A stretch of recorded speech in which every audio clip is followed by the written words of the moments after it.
bring her back online. Fans, Justin Thomas here with a breakdown of the Westworld Season 2 finale promo titled The Passenger. This is written by Jonathan Nolan and Lisa Joy and directed by Frederick Toy, the director of Season 1 Episode 7 Trompe-l'œil, in which we found out Bernard was actually a host. We're supposed to have actually an extended playtime of 90 minutes opposed to the 60, so I just want to say before jumping into this trailer, in which we will be watching the regular speed and also watching it at a highly reduced speed in order to catch every detail, I'd like to discuss a few connections and let's see if these can help us get to the idea of what very well may happen in the finale. I'll actually be giving a spoiler warning at this point, since the promo does actually reveal quite a bit, and if you want to go in without any prior information, then you should leave now. Okay, so the stage has been set, the warnings have been issued, let's jump into the promo. First off, let's talk about the potential Valley Beyond and Valley Forge connection. Bernard dropped a major clue last episode by referring to the Valley as the Forge. There is always a possibility that the two names for the same place are just a coincidence, but when put together, the Valley Beyond and Forge form a reference to Valley Forge. Okay, so why is this important and what is Valley Forge? Well, first, Valley Forge is the encampment where George Washington's Continental Army was encamped during the winter of 1777 through 78. And there are thousands who died in a matter of months as a result of the harsh conditions. If we connect these dots between the legacy of Valley Forge and the flash forward reveal that we were given in Season 2's premiere, hundreds of hosts end up dead at the same location, the Valley Beyond. Westworld has been slowly dropping hints about what exactly the Valley Beyond is and what lies behind the door. But Vanishing Point laid things out clearly. As Bernard puts it, the facility contains all the guests laid in code on a vast server, like the Cradle, only much bigger. We will see and get more into what exactly is going on in the promo once we start putting it up on the screen so we can both watch it at the same time, since I'm recording this live and just going as more of a presentation and watching it with you guys, which I hope you enjoy.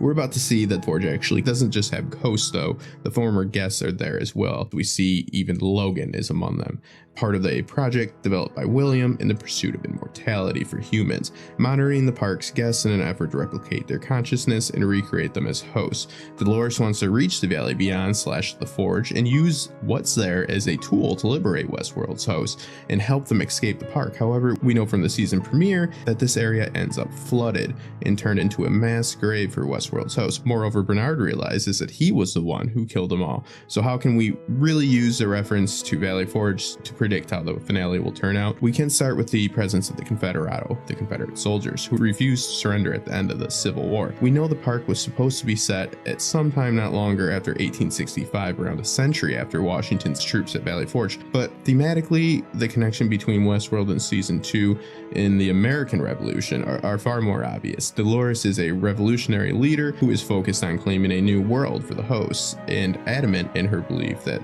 this world does not belong to them being humans. Dolores can easily be seen as a George Washington type, but I argue she's more of an Andrew Jackson, but pick your poison, I guess. This is very evident, especially when she and her followers slaughter the Native American host, Ghost Nation, who try to tell her the Valley Beyond wasn't meant for her either. Well, the name in connection might seem to imply failure for the host. Valley Forge isn't just known for its tragedy, it's also a symbol of endurance.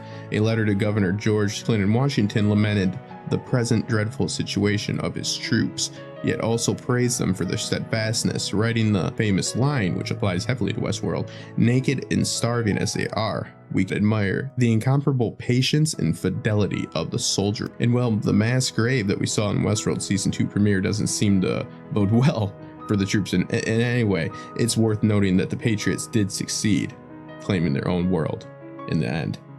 The next connection is the splitting of the sky, as if it is a dome of sorts.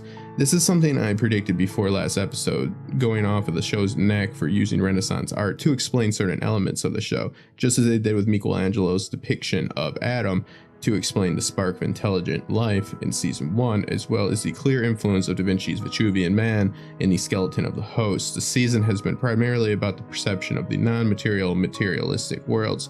With the episode titled Vanishing Point, I came to the conclusion that it was likely we would see the works of Filippo Brunelleschi, the father of modern-day linear perspective. I only say modern day because it's likely the Greeks did understand this concept. I mean, it's almost impossible they did not.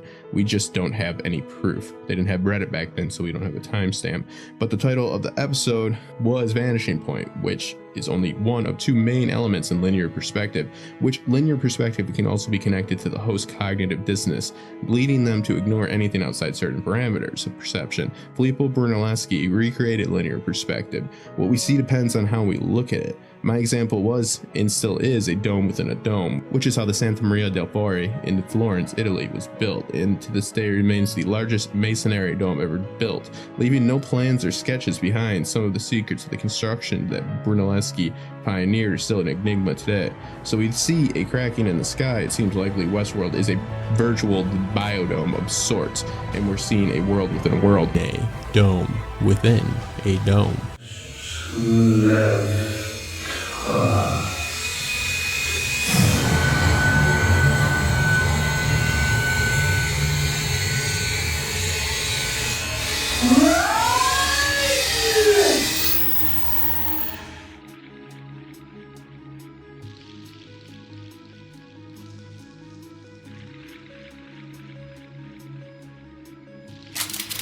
Freeze all motor functions.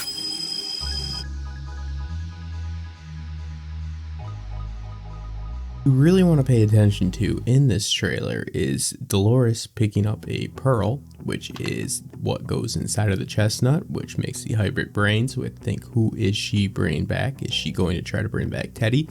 She has her line of dialogue about whatever is real is irreplaceable, showing the need for individuality and also the value of scarcity.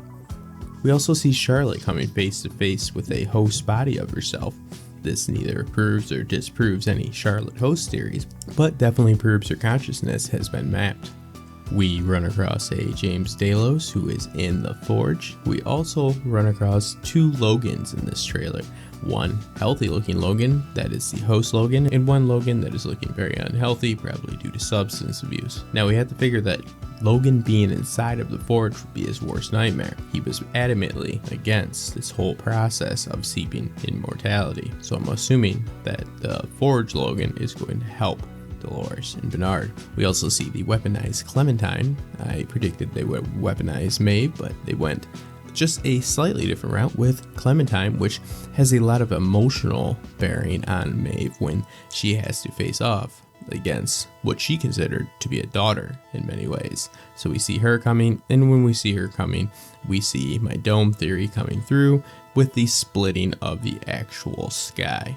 So we don't know if the door is opening up in that way, or if it's a door we see really quickly that looks like a door that's going into some type of a tunnel. The man in black makes a very interesting comment about there's nothing in the way now. That is something that you wouldn't expect a father to say after killing his daughter, but he seems not to be worried about it right now. So Emily's condition is still unknown.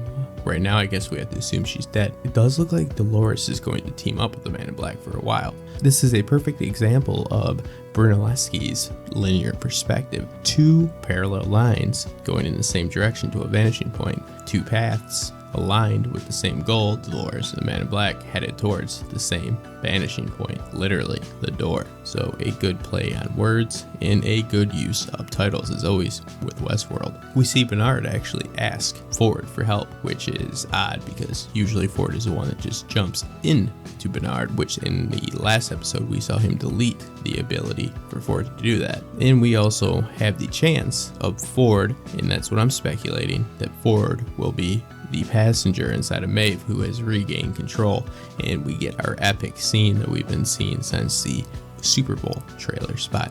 This trailer actually reveals quite a bit, and I really like it, and I'm really hoping that this extended finale is going to stick the landing and give us at least a few answers, and I'm hoping to see a few hosts get to the other side and maybe a brief look at the outside world. I know that we cannot expect a full glance at it, but maybe just a peek. We also have a few side notes in this. Charlotte Hale is picking up a skull. We don't know whose skull that is. We do see the library that is literally full of books. The Forge is massively bigger than even the Cradle. Now it's really interesting too, and I have a freeze frame here of the writing, the laser writing by a host arm. The ancient Egyptians even wrote down their accounts of their gate information about religion and government, thus invented the writing scripts that could be used for this information. all done through hieroglyphics. It was not decoded for many, many centuries. But the point is, even the earliest of civilizations understood the importance of writing down history. Just like the host now being able to remember allows them to remember their history so they don't repeat mistakes. All people and peoples are living history. To take a few obvious examples, communities speak languages that are inherited from the past. They live in societies with complex cultures, traditions, and religions that have not been created on the spur of the moment. People use technologies that have been not themselves invented, and each individual is born with a personal variant of an inherited genetic template. So understanding the linkage between the past and present is absolutely basic for good understanding of the condition of the human, or any species. That, in a nutshell, is why history matters. It's not just useful, it's essential. It avoids you from repeating the same process and trying to get a different result, which Einstein has classified as the definition of insanity, which is essentially very, very true. A Kicheta is vital for the host because he went a decade without being wiped. He maintained memories. That's why he was able to evolve. It's not the control of hosts, it's the lack of control of hosts that allows them to evolve. They don't need a helping hand. Every time humans put a hand and put their nose in the host business, evolution comes from trial and error. Evolution comes from letting the species live or die. Let me know what you guys think in the comments. Let me know if you're excited for this. Let me know what you guys thought about Vanishing Point. I was a little disappointed with the episode, and a lot of people liked it. I need to do another rewatch, but let me know. And if you want to support me on Patreon and support creativity, make sure to go to the link below. It is really, really appreciated, and it helps a lot. If you guys want to get more Westworld content, make sure to tune in for the after show before the dust settles with me, Hex Dogma, and W. Axel Foley. I'll see you guys soon.